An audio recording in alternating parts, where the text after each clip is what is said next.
সবাইকে স্বাগতম, শুভেচ্ছা এবং সালাম আদাব, নমস্কার। আমরা আজকে শুরু করছি একটা পুরো একটা গাইডলাইন যে সিভিল ইঞ্জিনিয়ারিংয়ের বা আপনারা যে বাড়ি করবেন বা ল্যান্ড ডেভেলপমেন্ট করবেন সেটার ধাপগুলো কী। সো আমি প্রকৌশলী দিলীপ সরকার। আমি BSc in civil engineering duet থেকে 2010-এ পাস করেছি। তারপরে আমি বিভিন্ন প্রজেক্টে কাজ করেছি, জাপানিজ, চাইনিজ, কোরিয়ান এবং আরও মাল্টি ন্যাশনাল এমপ্লয়ির সাথে ফ্রান্স, ফিলিপিনো, শ্রীলঙ্কান, ইন্দোনেশিয়ান এবং আরও বিভিন্ন দেশের লোকজন, নাইজেরিয়া। তো আমার এই কর্মজীবনে যে আমি যে অভিজ্ঞতাটুকু অর্জন করেছি এবং আমার যে একাডেমিক ব্যাকগ্রাউন্ড, সব কিছুর উপরেই আমি একটা ছোট্ট এখানে একটা স্লাইড করেছি, যদি এটা পরবর্তীতে আরও আপডেট হবে। তো আমরা প্রথমেই দেখব যে ভূমি জরিপে আমরা কি কি যন্ত্রপাতিগুলো ইউজ হয়। এটা ছোট্ট একটা লিস্ট এখানে দেওয়া আছে, এখান থেকে দেখে নিতে পারেন যে আসলে ভূমি জরিপ খুবই গুরুত্বপূর্ণ একটা পার্ট। যে সঠিক জরিপ করতে হবে যে কোন জমিটা কোন লেভেলে আছে, জমির সীমানা, তার চারপাশের মাপ, কোন দিকে কতটুকু উঁচু, কি কন্ডিশন। অনেক বড় এরিয়া হলে, বড় প্রজেক্টের জন্য, যত বড় প্রজেক্ট তার সার্ভে টিম খুবই স্ট্রং দরকার পড়ে। সার্ভের উপরেই নেক্সট যে ডিজাইনগুলো হয় সার্ভের ডাটার উপরে নির্ভর করে। তো প্রথমেই সার্ভের কাজটা হয় যে কোনো প্রজেক্টে, আপনারা দেখবেন রোডের হোক, ব্রিজের হোক, এবং সার্ভে ডাটাগুলো খুবই গুরুত্বপূর্ণ। এবং এই ডাটাগুলোকে ফিল্ডে থেকে নেওয়ার পরে এগুলোকে আবার কম্পিউটারে এন্ট্রি করা হয়, ক্যাডে বা আরও সফটওয়্যার, বিভিন্ন রকম সফটওয়্যার আছে, কন্ট্রোল ম্যাপ বা জিআইএস বা জিপিএস, এগুলোতেও সার্ভে হয়। অনেক সময় ড্রোন সার্ভে হয়, নানান রকমের সার্ভে হয়। তো এখান থেকে ডাটাগুলোতে থেকে আমরা পরবর্তী ডিজাইনের জন্য কাজে লাগবে। আবার ভূমি যখন আমরা জরিপ করব, আমাদের বিভিন্ন বেঞ্চমার্ক দিতে হবে যেন পরবর্তীতে আমরা এগুলা সার্ভে করার জন্য কাজে লাগে। তো প্রথমে একটা মাস্টার বেঞ্চ মার্ক থেকে বিভিন্ন পয়েন্টে টেম্পোরারি বেঞ্চ মার্ক বা বিভিন্ন লোকাল বেঞ্চ মার্ক দিতে হবে, লেভেল, কোঅর্ডিনেট, যেগুলোর দ্বারা আমরা পরবর্তীতে স্ট্রাকচারগুলো যখন কাজ করব ওই বেঞ্চমার্ক থেকে এগুলো নিব। বেঞ্চমার্ক বলতে বড় বড় কলামের মতো, সেটা হতে পারে স্টিলের বা আরসিসি কলামের মতো করে একটা রেফারেন্স থেকে বিভিন্ন পয়েন্টে তার লেভেল এবং কোঅর্ডিনেটগুলোকে রেফারেন্স হিসেবে টেনে নিয়ে দেওয়া। এবং বিভিন্ন সীমানা নির্ধারণ, বিভিন্ন স্ট্রাকচারের বা পুরো প্রজেক্টের বিভিন্ন রকমের পয়েন্ট নির্ধারণ করতে হবে। যে প্রপার্টি লাইনগুলো, আমাদের শেষ লাইনটা কোথায়, কখনো যদি বাউন্ডারি ওয়াল বানাইতে গিয়ে অন্য কারো জমির উপরে চলে যায় তখন তো বিশাল একটা কেলেঙ্কারি হয়ে যাবে, বাউন্ডারি ভাঙতে হবে। তো সার্ভেটা খুবই গুরুত্বপূর্ণ বাউন্ডারি বা স্ট্রাকচারের বিভিন্ন point, periphery, boundary line, property line, এগুলোর জন্য। তারপরে আসে আমাদের সয়েল ইনভেস্টিগেশন করতে হবে সার্ভে হয়ে গেলে, এবং সার্ভের পাশাপাশি আমাদের বিভিন্ন সয়েলের ইনভেস্টিগেশনগুলো করতে হবে। আমাদের প্রজেক্টের বিভিন্ন লোকেশনে বিভিন্ন রকমের স্ট্রাকচার হবে, সেই স্ট্রাকচারের উপর ডিপেন্ড করে এটার মাটি আমাদের কতটুকু টেস্ট করা লাগতে পারে, বা যেখানে স্ট্রাকচার নেই, হয়তো খালি জায়গা থাকবে, সে জায়গার জন্য লাগবে না। কিন্তু যে যে জায়গায়, যেমন কোথাও ব্রিজ পড়বে, কোথাও কালভার্ট পড়বে, বা কোথাও বড় স্ট্রাকচার পড়বে, কোথাও রিজার্ভার পড়বে, বা কোথাও হাই রাইজ বিল্ডিং পড়বে, তো যে যে জায়গাগুলোতে স্ট্রাকচারের ধরন অনুযায়ী আমরা এখানে সেই মাটিগুলো প্রথমেই পরীক্ষাগার, আমরা কিছু স্যাম্পল নিয়ে আমরা পরীক্ষাগারে টেস্ট করি, ল্যাবরেটরিতে নিয়ে আসি, স্যাম্পল নিয়ে আসি ওখান থেকে। তো স্ট্যান্ডার্ড পেনিট্রেশন টেস্ট, এটা সবাই জানেন যে এই টেস্টটা এসপিটি আমরা বলি, যেটা এটার আছে সয়েল কালেকশন আছে, আর আছে কোন পেনিট্রেশন টেস্ট, এটা থেকেও আমরা লেয়ার ডেনসিটি, শেয়ার স্ট্রেংথ এগুলা জানতে পারি। আর হচ্ছে বেন শেয়ার স্ট্রেংথ দিয়ে আমরা undrained shear strength of soft cohesive এগুলো আমরা করতে পারি। আর হচ্ছে প্লেট লোড টেস্ট থেকে আমরা বিয়ারিং ক্যাপাসিটি এবং সেটেলমেন্ট কত হচ্ছে, একটা প্লেট বসিয়ে তারপর লোড ধীরে ধীরে চাপিয়ে এটা করা যায়, যেটা এসটিএম কোড এখানে বলা আছে, আইএস কোড বলা আছে এবং বিএস কোড বলা আছে। আরটা হচ্ছে প্রেশারোমিটার টেস্ট। এটা কি করে, measure in situ stress strain behaviour, modulus, strength, এগুলা দেখতে পারি, যেটা এসটিএম কোড এত, আইএস এত এবং বিএসইএন এত। আরটা দেখতে পারি আমরা পার্কুলেশন টেস্ট। এটা কেন দেখতে পারি বা কেন করা উচিত, এটা হচ্ছে SSS, permeability of soil for the drainage or septic design. একটা সয়েল কেমন পারমিয়াবিলিটি করতে পারে, সে কি পানি ধরে রাখতে পারে নাকি পানি চলে যায় এক লেয়ার থেকে আরেক লেয়ারে। যদি এরকম চলে যায়, বিশেষ করে যখন আপনার ড্রেনেজ ডিজাইন হয় বা সেপটিক ট্যাঙ্ক, যদি পানি ছুঁয়ে চলে যায়, আমরা গ্রাউন্ড ওয়াটারের দিকে চলে যায়, তখন এটাকে ডিজাইন করার সময় এভাবে খুবই সেফটি মেজার করে ডিজাইন করতে হবে, যার জন্য আমাদের কোনো ময়লা পানি যেন গ্রাউন্ড ওয়াটারে চলে না যায়। গ্রাউন্ড ওয়াটারে চলে যাবে, দেখা যাবে এটা টিউবওয়েলের সাথে আবার উঠে গেছে। তো এই জন্য ওই মাটির পার্কুলেশন টেস্ট করতে হবে ল্যাবে। তারপরে ফিল্ড ডেন্সিটি, আমরা স্যান্ডকোন মেথডে যেটা করি, আমরা প্রথমে ল্যাবের মধ্যে এমডিটি করে নেই যে কতটুকু সে তার ক্যাপাসিটিটা কেমন, একটা সয়েলের ল্যাবে তার কেমন ক্যাপাসিটি, সে ডেন্সিটিতে যাইতে পারে বা তার অপটিমাম ময়েশ্চার কন্টেন্ট কত। আমরা এগুলো ডিটেলস টেস্টগুলো আমরা পরে দেখব, এবং শুধু একটু বেসিক দেখতেছি। যে determine in situ dry density and compaction, ASTM 1556 এ আমরা এটা করা হয়। তারপর হচ্ছে ফিল্ড ডেন্সিটি, নিউক্লিয়ার মেথড আছে একটা, নিউক্লিয়ার মেথডেও করা যায় ফিল্ডের যে ডেন্সিটিটা সেটা কত আসছে সেটা। তারপরে মাটির পরীক্ষা আমরা যদি কাজে মানে ফিল্ডে করতে চাই, ফিল্ডে অনেক ধরনের টেস্ট করা যায়, গ্রেইন সাইজ অ্যানালাইসিস বা সিভ হাইড্রোমিটার, সিভ দিয়ে বা হাইড্রোমিটার দিয়ে এটা করা যেতে পারে। এটা ক্লাসিফিকেশন অফ সয়েল, সয়েলটা কী ধরনের সয়েল, সয়েলের অনেক ক্যাটাগরি আছে, সেটা কি ক্লেই না স্যান্ডি ক্লেই, নাকি ফাইন স্যান্ডি এরকম, বা ক্লেইসের এরকম টাইপের অনেকগুলো টাইপ আছে। কারণ এই টাইপের উপর ডিপেন্ড করে তারপরে আমরা পরবর্তীতে তার ডিজাইনের সময় এটা কাজে লাগবে। তো এই জন্য আমরা সিভ অ্যানালাইসিস করবো এবং হাইড্রোমিটার, যেগুলো খুবই ফাইন কাদা টাইপের মাটির জন্য হাইড্রোমিটার অ্যানালাইসিস করা হয়। তারপরে হচ্ছে আটারবার্গ লিমিট, যেটা খুবই বিখ্যাত একটা টেস্ট, যে লিকুইড লিমিট, প্লাস্টিক লিমিট এবং প্লাস্টিসিটি ইন্ডেক্স।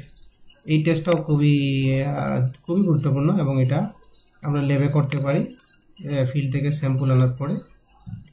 তারপরে স্পেসিফিক গ্রেভিটি টেস্ট, এটা সয়েলের স্পেসিফিক গ্রেভিটি কত আমরা এটা ল্যাবে দেখে নিতে পারি স্যাম্পল আনার পরে। তারপর ন্যাচারাল ময়েশ্চার কন্টেন্ট কত একটা সয়েলের, সেটা আমরা দেখে নিতে পারি। তারপরে স্ট্যান্ডার্ড প্রক্টর কম্প্যাকশন, আমরা স্ট্যান্ডার্ড প্রক্টর কম্প্যাকশনে আমরা দেখে নিতে পারি যে এটা ম্যাক্সিমাম কেমন সে ডেন্সিটি আসে। যে পানি বাড়াইতে থাকবো, একসময় গিয়ে পানি বাড়াইলেও আর ডেন্সিটি বাড়বে না, তাহলে এটা আমরা একটা হচ্ছে স্ট্যান্ডার্ড, একটা হচ্ছে মডিফাই। স্ট্যান্ডার্ডে আমরা কি করি, 3টা লেয়ার দিই, মডিফাই 5টা লেয়ার দিই। আনকনফাইন্ড, আচ্ছা স্ট্যান্ডার্ড কম্প্রেশন গেল, মডিফাইড প্রক্টর গেল। আনকনফাইন্ড কম্প্রেশন টেস্ট, এটা হচ্ছে আমরা measure of the undrained compressive strength of the ফ্লুয়ে সিভ সয়েলের এই আনড্রেইনড কম্প্রেসিভ স্ট্রেংথ বাইর করার জন্য, এর সাথে বিয়ারিং ক্যাপাসিটি বাইর করার জন্য এটা করা হয়। তারপরে ডিরেক্ট শেয়ার টেস্ট করা হয়, একটা স্যাম্পলের বা মাটির তার কেমন স্ট্রেংথ, যত বেশি বালু থাকবে তার শেয়ার স্ট্রেংথ বেশি হবে, সে বেশি লোড নিতে পারবে। যত কাদা টাইপের হবে তার শেয়ার স্ট্রেংথ কম হবে, সে লোড কম নিতে পারবে। এটা থেকেও আমরা একটা অ্যাঙ্গেল অফ ফ্রিকশন বের করতে পারি এবং কোহেশন আমরা বের করতে পারি এই ডাইরেক্ট শেয়ার টেস্ট। তারপরে triaxial shear test, determines of the shear strength under difference drainage condition, এটা STM 2850 বা D4767, এটা থেকে আমরা ট্রাইএক্সিয়াল শেয়ার স্ট্রেংথ করতে পারি। তারপরে কনসলিডেশন, একটা সয়েল তার লং ডিউরেশনের স্ট্রাকচারের নিচে কীরকম কনসলিডেশন হবে, আমরা ল্যাবে তার কনসলিডেশন একটা ল্যাব ট্রায়াল বা ল্যাব সিস্টেমে আমরা এটা করে নিতে পারি। দিয়ে লোড চাপিয়ে আমরা 1 মাস 2 মাস রেখে কীরকম সেটেল হয়, আমরা টাইম ভার্সেস সেটেলমেন্টের গ্রাফ করে দেখে নিতে পারি কীরকম সেটেল হচ্ছে এবং কীরকম পানি ড্রেনেজ হয়ে যাচ্ছে। আর হচ্ছে পারমিয়াবিলিটি টেস্ট। পারমিয়াবিলিটি টেস্টে দেখা হয় সয়েল ভিতর দিয়ে কীরকম পানি যায়, সেটা হেড কনস্ট্যান্ট হতে পারে অথবা ফলিং হেড হইতে পারে।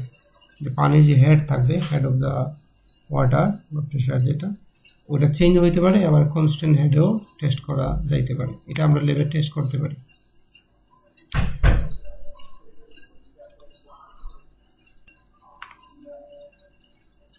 আমরা যখন যে বালি আমরা ব্যবহার করব, বালিটা খুবই গুরুত্বপূর্ণ যেহেতু বিভিন্ন স্ট্রাকচার ব্যবহার হয়, সেই বালিগুলোর অনেকগুলো টেস্ট আছে, সেগুলো আমরা ল্যাবে করতে পারি, অথবা আমরা কোনো থার্ড পার্টি যেমন বুয়েট, সাস্ট বা যে কোনো রকমের থার্ড পার্টি আছে, বাংলাদেশে অনেক থার্ড পার্টি আছে, বেসরকারি কোম্পানি আছে, পলিটেকনিকগুলোতেও টেস্ট করা হয়, বা আরও অনেক প্রতিষ্ঠান আছে, প্রাইভেট অনেক অর্গানাইজেশন আছে যারা এই টেস্টগুলো করে। বুরু ভেরিতাস আছে বা আরও অনেক প্রতিষ্ঠান আছে। তো এখানে সিভি অ্যানালিসিস প্রথমেই খুবই গুরুত্বপূর্ণ। প্রথমে গ্রেডেশনটা দেখতে হবে, আমাদের সাইজটা কীরকম, ছোট নাকি বড়। এটা STM 1C136 এটাতে দেখা হয়। IS কোডও ফলো করা যেতে পারে, যে কোনো একটা কোড ফলো করতে হবে। তারপরে ফাইননেস মডুলাস সিভি অ্যানালিসিস থেকেই চলে আসবে, সেম কোড এখান থেকেই চলে আসবে। তারপরে সিল কন্টেন্ট টেস্ট, আমরা এখান থেকে দেখতে পারি যে সিল কীরকম, এটা খুবই কনক্রিটের স্ট্রেংথের জন্য এটা খুবই গুরুত্বপূর্ণ। তারপরে specific gravity and water absorption test, এটা দেখতে হবে, কারণ হচ্ছে একটা ওয়েট কেমন। এটা যদি খুবই হালকা ওয়েট আসে তাহলে বুঝতে হবে আসলে এটা ভালো না, লাইট ওয়েট মানে ভালো না, ভিতর আমরা এটা অনেকে বলে থাকি মরা। আর যদি বেশি ওয়াটার অ্যাবজর্ব করে তাহলে সেটাও ভালো না। ওয়াটার অ্যাবজর্ব করা বলতে এটা খুবই খারাপ কোয়ালিটির বালু, যেটা খুবই ভালো কোয়ালিটি রক টাইপের, রক থেকে হয়, যেটা রক ক্রাশিং থেকে। যত ভালো কোয়ার্টস বা ভালো যেগুলো সিলিকা বালু, যেমন আমার দুর্গাপুরের বালু বা সারি নদীর সিলেটের বালু, এগুলোর ওয়াটার অ্যাবজর্পশন খুবই কম আসবে, 0.2 0.5 এরকম আসবে। কিন্তু খারাপ বালু হলে ওয়াটার অ্যাবজর্পশন খুব বেশি হবে। যদি মাটি থাকে, কাদা থাকে কোনো মাটিতে, বালুতে ওয়াটার অ্যাবজর্পশন বেশি হবে। তো এখান থেকে দেখা যেতে পারে যে বালুর কোয়ালিটি কেমন, এটা খুবই গুরুত্বপূর্ণ টেস্ট। তারপরে ময়েশ্চার কন্টেন্ট, যে ন্যাচারাল ময়েশ্চার কন্টেন্ট সে কেমন অ্যাবজর্ব করতে পারে, কারণ যে এই রিয়েল টাইমে আমরা যখন দেখি একটা বালুতে কত ময়েশ্চার আছে, তখন এটাকে আমরা যখন মিক্স ডিজাইন করি বা যখন কনক্রিট মিক্স করি কাজের ক্ষেত্রে, যখন মিক্সিং করব কনক্রিট, তখন পানি কতটুকু দিব তার জন্য এটা দেখে নিতে হয়।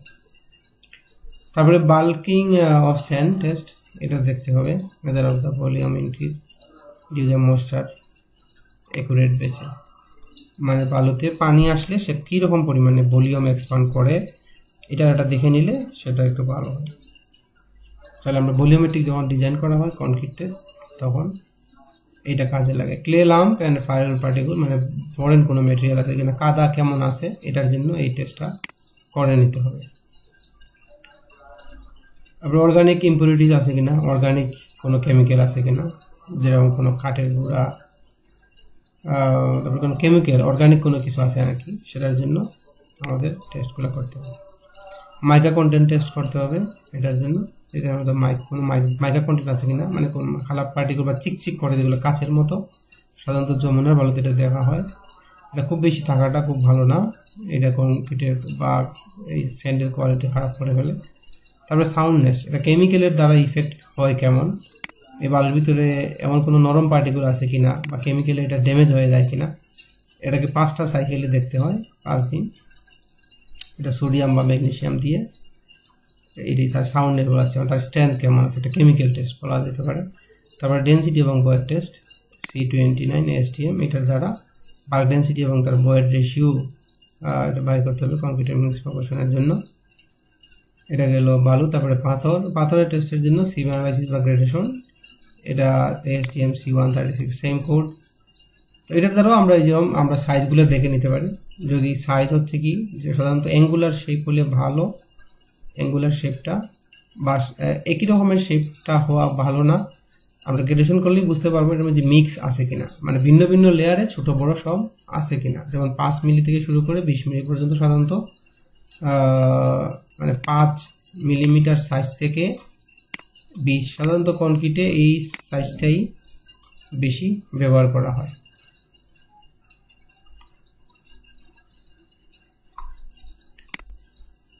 5 থেকে 20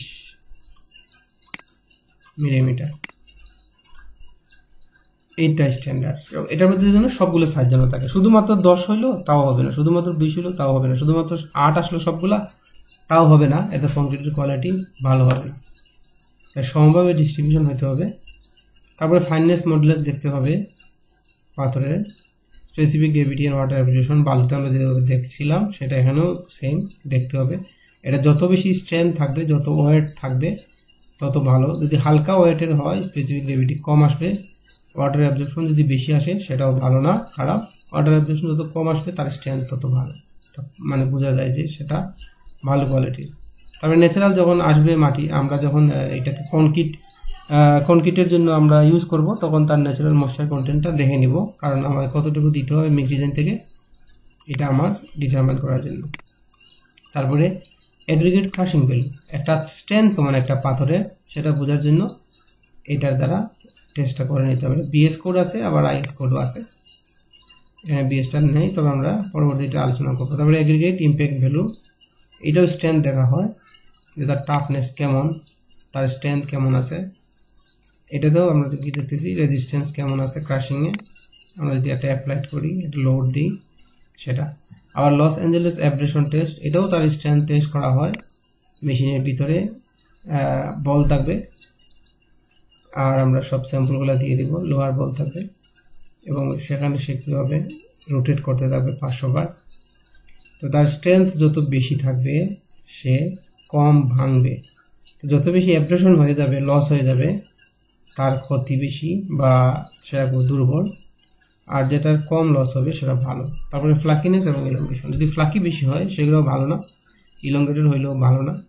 রাউন্ড শেপ আমরা একটু বলছিলাম, যেটা স্কোয়ার শেপ এবং যদি একটু ট্রায়াঙ্গুলার শেপ, অ্যাঙ্গুলার শেপ হয় তাহলে ভালো। একবারে গোল পাথর মার্বেলের মতো পাথর হইলেও কিন্তু এগুলো ভালো না, একটু অ্যাঙ্গুলার ট্রায়াঙ্গুলার শেপ, কিন্তু আবার বেশি লম্বি হওয়া যাবে না, চিকন হওয়া যাবে না, চেপটা হওয়া যাবে না, এটা হইলেও আবার স্ট্রেংথ ভালো আসে না। এটার জন্য আমরা দেখার জন্য এই টেস্টটা করতে পারি। তারপরে অর্গানিক ইম্পিউরিটি, যেটা বালুতে দেখছিলাম, পাথরে ওটা দেখে নিতে হবে, এটা অর্গানিক থাকা যাবে না, থাকলে এটা ক্ষতি হবে কনক্রিটের জন্য। সাউন্ডনেস টেস্ট এখানেও আছে, যেটা আমরা বালুতে দেখছিলাম, সোডিয়াম এবং ম্যাগনেসিয়াম দিয়ে টেস্ট করতে হবে যে কোনো একটা। টেলাম এবং ফাইন ডাস্ট, এটা দেওয়া আছে দেখতে হবে। বাল্ক ডেন্সিটি এবং ওয়েট, এটা দেওয়া আছে দেখতে হবে। শেপ এবং সারফেস টেক্সচার, এটা ভিজুয়াল ইন্সপেকশন বা এটা মোটামুটি দেখলে বোঝা যায় যে এটা কীরকম। পাথর গেল, তারপরে পানির পরীক্ষা, পানির পরীক্ষাও করতে হয়, যে পানিটা আমরা কনক্রিটে দিব সেটা কেমন হবে, যেমন পিএইচ টেস্ট করতে হয়, টোটাল ডিজলভ সলিড কেমন আছে এটা টেস্ট করতে হয়, chloride content, sulphate content, alkalinity test, turbidity test, conductivity, organic impurities, microbial test, hardness test, aluminium and iron contest. সাধারণত বড় বড় প্রজেক্টে আমরা এই টেস্টগুলো করে থাকি এবং তার কিছু গাইডলাইন আছে, লিমিট কত হবে, WHO গাইডলাইন এবং বাংলাদেশ ড্রিঙ্কিং ওয়াটার কোয়ালিটির গাইডলাইন আছে। সেই drinking water quality guideline follow করলেই, এটি হচ্ছে ড্রিঙ্কিং ওয়াটার কোয়ালিটি কনক্রিটেই ইউজ করা হয়। সাধারণত আমরা বাড়িঘরে যেটা ডিপ টিউবওয়েল বা হ্যান্ড টিউবওয়েলের ইউজ করি, সেটা ভিজুয়ালি দেখলেই বোঝা যায় ড্রিঙ্কিং কোয়ালিটি হইলে। আমরা সাধারণত বাড়িঘরে ছোটো প্রজেক্টে টেস্ট করি না, বড় প্রজেক্টে মাস্ট বি রিকোয়ারমেন্ট থাকে, টেস্ট করতে হয়, বুয়েটে বা কোনো থার্ড পার্টিতে টেস্ট করাই নিতে হয়।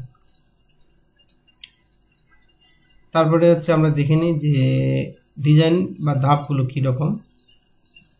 প্রাথমিক পরিকল্পনা এবং প্রয়োজনীয় নির্ধারণ, সেটা ভবনটা কী হবে, কী উদ্দেশ্যে বানানো হবে, এটা কি রেসিডেন্সিয়াল নাকি অফিসিয়াল, কমার্শিয়াল নাকি ইন্ডাস্ট্রি, বিনোদন পার্ক বা স্কুল কলেজ, ভার্সিটি বা থিয়েটার, এটা কি আসলে, এটা কারণ তার এটার উপরে লুক গ্যাদারিং হবে কেমন তার উপরে নির্ভর করে, বা বিএনপিসি কোডের উপরে আপনার টাইপ আছে, ওই টাইপটি ফলো করতে হবে। তারপরে এটার অবস্থানটা কোথায়, তার মাপ কীরকম, বাজেট তার কীরকম, এগুলোর উপরে নির্ভর করে একটা প্ল্যান করতে হবে। তারপরে সাইটের অবস্থান, ভূতাত্ত্বিক অবস্থান, তারপরে মাটির পরীক্ষা করার পর তার জিওটেকনিক্যাল ইনভেস্টিগেশন, এগুলো দেখার পরে তারপরে পরিবেশ, আশপাশের অবকাঠামো বা মূল্যায়ন, এখানে হয়তো এয়ারপোর্টের কাছে হইতে পারে বা কোনো স্থাপনা হইতে পারে, নিউক্লিয়ার পাওয়ার প্ল্যান্ট, এটা সেটা অনেক কিছু থাকতে পারে। সাইট ক্লিয়ারেন্সের বিষয় আছে, পরিবেশ ছাড়পত্র বা ল্যান্ড ক্লিয়ারেন্স, অনেক সময় রাজুক বা বিভিন্ন অথরিটি হলে CDF, Chittagong authority, Rajshahi authority আন্ডারে হলে বিভিন্ন থেকে ক্লিয়ারেন্স নিতে হয়। তারপরে নকশা তৈরি করে সেই নকশা তার অথরিটি, যে যার অথরিটি আছে, Sylhet city corporation, Dhaka city corporation, এক এক এলাকার জন্য এক এক রকমের নিয়ম থাকতে পারে, রাজশাহী, চিটাগাং। তো এখানে দক্ষ যারা ইঞ্জিনিয়ার, যারা এটা নিয়ে কাজ করে, তারা জানে যে কীভাবে সেটা কোথায় অ্যাপ্রুভাল নিতে হবে। তো ওইভাবে তারা ওইখানেই অথরিটি থেকে যে যে রিকোয়ারমেন্ট ফর্মগুলো বা স্টেপ বাই স্টেপ আছে, তারা ওই অনুযায়ী নকশাগুলো রেডি করে নেবে। এবং এগুলো করার সময় যে ক্লায়েন্টের রিকোয়ারমেন্ট বা তার জায়গার ধরন বা ক্লায়েন্টের রিকোয়ারমেন্ট অনুযায়ী তার লেআউটগুলো, আলো বাতাসের যথেষ্ট ব্যবহার এবং নিরাপত্তা, এখানে অনেক বিষয় আছে। অনেক সময় ফায়ার সার্ভিস থাকবে, তারপরে অ্যাক্সেস থাকবে, কি কয়টা সিঁড়ি থাকবে, অনেকগুলো বিষয় আছে। সব কিছু বিবেচনা করে প্ল্যান করা হবে। তারপরে ডিটেলস ড্রয়িং করতে হবে, আর্কিটেকচারাল ড্রয়িং থাকবে, তারপরে আপনার এখানে 3D ড্রয়িং থাকতে পারে, প্ল্যান, তারপরে স্ট্রাকচারাল ডিটেলস থাকবে, যেটা রিভার ডিটেলস থাকবে, বিভিন্ন সেকশন থাকবে। তারপর হচ্ছে মেকানিক্যাল, ইলেকট্রিক্যাল এবং প্লাম্বিং, যদি কোনো সময় লিফট থাকতে পারে, ফায়ার ফাইটিং থাকতে পারে, এইচভ্যাক সিস্টেম থাকতে পারে, তারপর ইলেকট্রিক্যাল সিস্টেম, প্লাম্বিং ফিটিংস যেগুলো আছে এগুলো, তারপরে টাইলস কীরকম হবে, কোথায় কী টাইলস হবে, এটার অনেক সময় ডিটেলস থাকবে, এটা আর্কিটেকচারে থাকতে পারে। বিভিন্ন লেয়ারে বিভিন্ন রকমের ম্যাটেরিয়াল ইউজ হবে, এটার জন্য আর্কিটেকচারের ডিটেলস ড্রয়িং থাকবে। যত বেশি ডিটেলস থাকবে, যখন কাজটা হবে, যারা কাজটা করবে তাদের জন্য খুবই সহজ হয়ে যায়।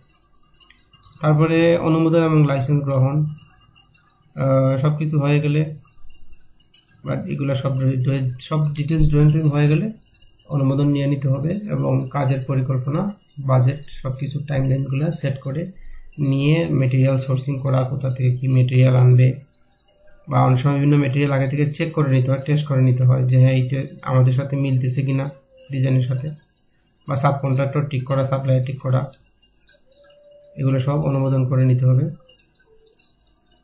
তারপর যখন কাজ শুরু হয়ে যাবে, আমাদের প্ল্যান অনুযায়ী দক্ষ জনবল নিতে হবে এবং মেটেরিয়াল ম্যানেজমেন্ট সব কিছু খুবই সুন্দরভাবে বোঝাতে হবে এবং ডকুমেন্টেশন কীভাবে কী হচ্ছে, কে কী করবে, কোন মালামাল কোথায় থাকবে, মালামালগুলো যেন নষ্ট না হয়। যেমন সিমেন্টের খুবই সুন্দরভাবে স্টক করা, রিভারগুলো স্টক করা, বালু পাথরগুলো সবগুলোকে সুন্দর করে স্টোরেজ করা।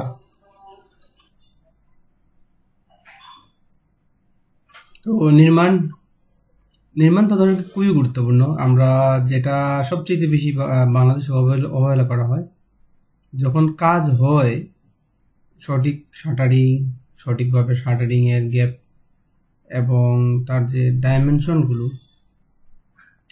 খুবই গুরুত্বপূর্ণ, এবং কনক্রিটের মিক্সিংটা খুবই অবহেলা করা হয় এবং রেশিও মানা হয় না, এবং এটার কারণে হানি কম হয়।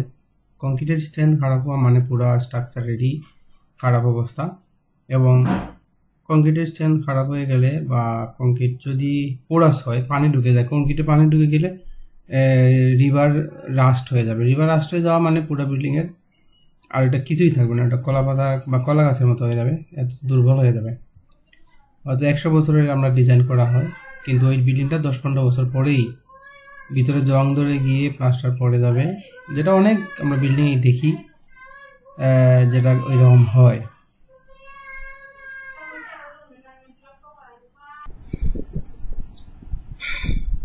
তো কনস্ট্রাকশন সুপারভিশন খুবই গুরুত্বপূর্ণ একটা পার্ট। প্রতিটা স্টেপেই, এখানে প্রত্যেকটা স্টেপে খুবই সূক্ষ্মভাবে নিয়ন্ত্রণ না করলে একটা স্ট্রাকচার বিল্ডিংয়ের আয় অনেক গুণ কমে যায়, যেটা আমরা মালিক করা আমরা এটা গুরুত্ব দিই না।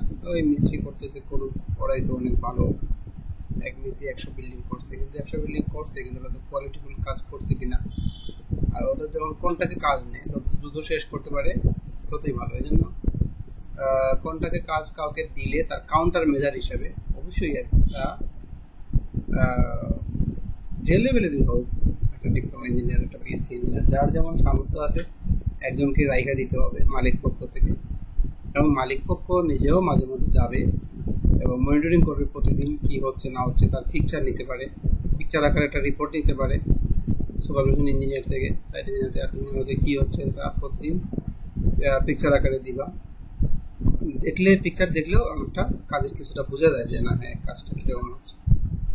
তার সব কিছু হয়ে গেলে ফিনিশিংয়ের কাজ আছে, এটাও খুবই গুরুত্বপূর্ণ। ভালো মিস্ত্রি, ভালো কন্ট্রাক্টর, স্কিল ওয়ার্কার না থাকলে ফিনিশিং কাজ ভালো হয় না। বিশেষ করে টাইলসের কাজ, রঙের কাজ, বিভিন্ন ফিটিংস লাগানো, পাইপ ফিটিংস, তারপরে plumbing fittings, bathroom fittings, washroom fittings, এগুলো হচ্ছে খুবই খুবই গুরুত্বপূর্ণ। এবং খুবই ভালো না হলে, যদি প্লাম্বিংয়ের ফিটিংসে যদি কোথাও লিক হয়, তাহলে এই লিক দ্বারা কিন্তু ভিতরে প্লাস্টার নষ্ট হবে, রিবার নষ্ট হবে, আলটিমেটলি কনক্রিটের ড্যামেজ হবে। রিবার ড্যামেজ হয়ে গেলে এই জন্য খুবই ভালো ফিটিংস দরকার। এবং এখানেও একজন তদারকি করার জন্য ভালো একটা ইঞ্জিনিয়ারকে অবশ্যই রাখা উচিত। একটা বিল্ডিংয়ের শুরু থেকে, পাইলিং থেকে ধরে লাস্ট ফিনিশিং পর্যন্ত অবশ্যই সুপারভাইজার বা ইঞ্জিনিয়ার তদারকি করবে মিস্ত্রিরা কী করতেছে। এবং সব কিছু ওকে হয়ে গেলে একটা ভালো মানের একটা বিল্ডিং কাস্টমারকে হ্যান্ড ওভার, বা যেই হোক যদি মালিক সে মালিককে হ্যান্ড ওভার নেবে এবং সে দীর্ঘ জীবন সুন্দরভাবে বসবাস করবে। কারণ স্ট্রাকচারাল সেফটি এবং হাই কোয়ালিটি স্ট্রাকচার, এটা অনেক অনেক একটা সবার একটা স্বপ্ন, এবং একটা বিল্ডিং যেন অনেক স্থায়ীভাবে বেঁচে থাকে। তো এটার জন্য আমাদের এটাই বারবার বলছি যেটা, যে পেশাগত ইঞ্জিনিয়ার, আর্কিটেক্ট দিয়ে ডিজাইন করা, ড্রয়িং করানো, সয়েল টেস্ট করানো, তারপরে প্রতিটা কাজের ড্রয়িংগুলো ডিটেলস ড্রয়িং করানো, এবং কাজ যে করবে তার তদারকি করার জন্য একজন ইঞ্জিনিয়ারকে রাখা দেওয়া বা কোনো ডিজাইন ফার্মকে অ্যাসাইন করা, যেটা আমরা বড় বড় প্রকল্পতে দেখি। এবং প্রয়োজন পড়লে বিভিন্ন ধাপে ধাপে বিভিন্ন রকমের পরীক্ষা করা, যে মেটেরিয়াল পরীক্ষা করা, বা কাজগুলো যে হচ্ছে কোন কি যেটা ইউজ হচ্ছে সেটার পরীক্ষা করা, কি মেটেরিয়াল ইউজ হবে, এটা খুবই গুরুত্বপূর্ণ। এবং টাইমিংয়ের বিষয় আছে। শীতকালে কাজ সাধারণত বাংলাদেশে আমাদের একটু ভালো হয়, বৃষ্টির কারণে বর্ষাকালে কাজের একটা হ্যাম্পার হয়। এই জন্য টাইমিং করা, আগে থেকে একটা প্ল্যানিং করা, নির্দিষ্ট সময়ের ভিতরে কাজ তুলতে গেলে একটা দক্ষ প্ল্যান খুব বেশি দরকার। এবং যেটা বলছিলাম, যে একজন যদি দায়িত্ববান লোক থাকে, সে দেখবে এবং প্রতিদিন রিপোর্ট করবে মালিক পক্ষকে, অথবা যারা প্রজেক্টের মালিকগণকে তারা রিপোর্ট করবে। এই রিপোর্টগুলো থেকে যাবে একসময়। যে কেউ, আমরা প্রপার্টি বা ফ্ল্যাট বানাচ্ছেন, একটা কোম্পানি যদি তার কোয়ালিটি রেকর্ডগুলো রাখে, ক্লায়েন্টকে দেখাইতে পারে যে এখন আমরা কোয়ালিটি রেকর্ড আছে, আমরা নিয়মিত রডের টেস্ট করি, মেটেরিয়াল টেস্ট করি, কনক্রিটের টেস্ট করি, এবং এগুলো যদি রেকর্ডগুলো থাকে তাহলে সেটা অবশ্যই। তো সবাইকে শুভকামনা আবারও জানাচ্ছি। এবং যদি বিল্ডিং রিলেটেড কারোর প্রয়োজন পড়ে নাম্বারে যোগাযোগ করবেন, এটা হোয়াটসঅ্যাপে কল করতে পারেন। আর ফেসবুক, ইউটিউবেও যোগাযোগ করতে পারেন। আমাদের এই অ্যাড্রেসে ঢাকায় যোগাযোগ করতে পারেন, এই অ্যাড্রেসে সিলেটে যোগাযোগ করতে পারেন। এটা সিলেটের অ্যাড্রেস, এটা হচ্ছে ঢাকার অ্যাড্রেস। সবার শুভকামনা জানিয়ে আজকের মতো বিদায় নিচ্ছি।